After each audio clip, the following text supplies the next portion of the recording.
Շնորհակալ եմ շատ, Տիկին Գրիգորյան, բլից հարցեր ունեմ, որը կխնդրեմ մի քիչ ավելի արագ պատասխանել։ Սիրում։ Եթե մեկ բարձ նախադասությամբ նկարագրենք ձեր անձնական նպատակը քաղաքականության մեջ, ինչպես կձևակերպեք։ Մարդկանց կյանքը ավելի լավը դարձնել, անվտանգ դարձնել, բարեկեցիկ դարձնել։ Մի բան, որը շատերը չգիտեն ձեր մասին, ճակերտներ բացենք։ Չգիտեմ նման բան, որ կարելի է ասել, այսինքն ես այն եմ, ինչ որ կամ հիմա, այսինքն ինձ հրապարակային ինչ տեսնում մարդիկ լսում են, ես միայն դա եմ եւ դրանից ավել ոչ, այսինքն եթե գաղտնիք եք ուզում որ ասեմ, գաղտնիք էլ չունեմ, որ փորձեմ կիսվել։ Որն է այն կարմիր գիծը, որ երբեք չեք անցնի քաղաքական պայքարում։ Կարծում եմ որոշակի նաև անձնական տիրույթ մտնելը, ինչը այսօր օրինակ չի անում իշխանությունը։ Իշխանությունը բոլորի անձնական կյանքում ուղղակի ուղիղ մասնակցություն է ունենում։ Որ հարցում եք ձեզ ամենից միայնակ զգում խորհրդարանում, անկեղծանանք։ Միայնակ չեմ զգում, մենակ չեմ զգում, ու ընդհանրապես ինձ համար նորմալ է նույնիսկ եթե ես մենակ լինեի, որովհետև մարդն իր քաղաքական համոզմունքների բերումով որևէ ելույթ ունենում կամ չունենում, այսինքն ես կարիք չունեմ որ 10 հոգի մեջ կկանգնած ասի, ախ, այսինչ լավ ասիր եւ այլն, եթե ես որոշել եմ որ որևէ բան պետք է ասեմ, հետեւաբար մենակ կամ միայնակ չեմ լինում։ Ընդդիմադիր լինելը ավելի շատ առավելություն է թե ճնշում։ Ես որևէ առավելություն չգիտեմ այդտեղ։ Անկեղծ եմ ասում, այսօր հատկապես այսօր ընդդիմության անդամ լինելը ոչ մի առավելություն անհատապես չի տալիս, բացի նրանից, որ դու քո ընտանիքի անդամները մշտական ճնշման ներքո ես, մշտական այսպես մանրադիտակի տակ ես գտնվում։ Թիրախում։ Եթե հնարավորություն ունենայիք փոխել մեկ բան ընդդիմության աշխատանքում, որը կլիներ։ Շատ ավելի համակարգված ինստիտուցիոնալ եւ ավելի համարձակ, որովհետեւ ինձ մոտ երբեմն տպավորություն է, որ իշխանությունը դեռ ընդդիմության ֆորմուլայով է աշխատում, իսկ ընդդիմությունը իշխանության ֆորմուլայով է աշխատում։ Եթե այսօր լինեին արտահերտ ընտրությունները, ընդդիմության իրատեսական տոկոսը որն է, եթե հիմա տոկոսային։ Ես կարծում եմ, որ ընդդիմությունը բոլոր շանսերը ունի հավաքական, որովհետեւ ասեցի մի ընդդիմություն չի լինելու, հավաքական ունենա մեծամասնություն։ 3 խորհուրդ երիտասարդ աղջիկներին, ովքեր ուզում են քաղաքականության մեջ մտնել։ Լինել համարձակ, որևէ թիրախավորումից նահանջ չունենալ, բայց ինչու հենց հատկապես աղջիկներին։ Որտեվ կին քաղաքական գործիչ եք, հետաքրքիր է, միշտ թիրախում են կանայք, դրա համար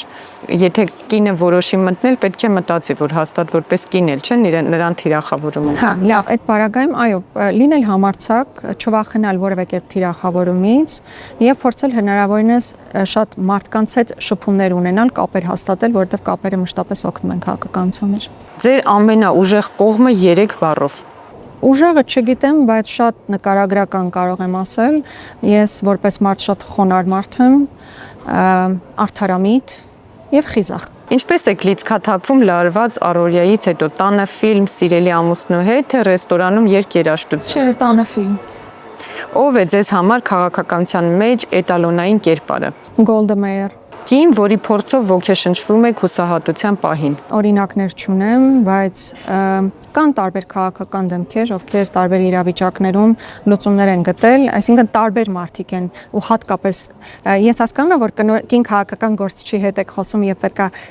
կին քաղաքական գործիչների հետ կապված հարցեր տակ, բայց ես չունեմ հատկապես մեկը, ումով կարելի է ոգեշնչվել եւ երբ անկումային տրամադրություններ ունես։ Երբ է եղել պահ, երբ ցանկացել եք դուրս գալ քաղաքականությունից, փակել այդ էջը, երբ եւ ինչու։ Այո, եղել է մի անգամ Արցախի ամբողջական կորստից հետո 2023 թվականին, որովհետև իմ քաղաքականության մտնելու հիմնական մոտիվացիան գոնե պահել այն, ինչ կա Արցախից, մինչև այդ արել ենք տարբեր փողոցային պայքարներ, խորհրդարանում բավականին թեժ իրավիճակ, եւ ինձ թվում էր, որ Արցախի կորստից հետո այլևս անիմաստ է իմ քաղաքականության մեջ գտնվելը։ Դա որոշակի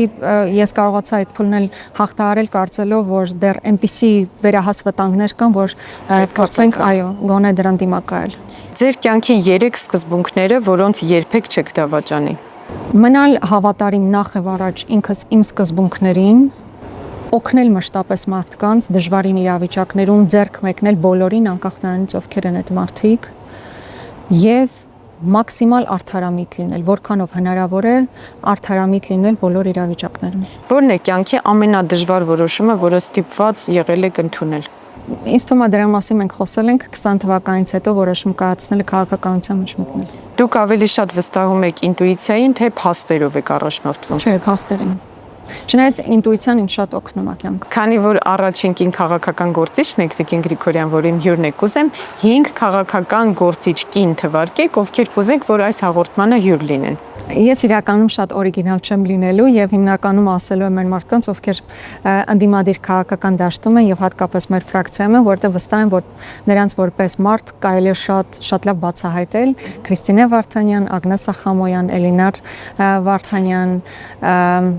Թագուհի Թովմասյան, որ ես կուզենամ նրան որպես անհատականություն էլ բացահայտվի։ Նաև նոր ձևավորվող մեր ձևով շարժումից օրինակ կուզենայի Արեգա Հովսեփյանին հրավիրեիք։ Շնորհակալ եմ, անպայման կհետևենք ձեր խորհրդին, Տիկին Գրիգորյան, շնորհակալ եմ այսքան անկեղծ մեր հարցերին պատասխանելու։ Արմյուր լրատվականի սիրելի հետևորդներ, մենք դեռ կհանդիպենք։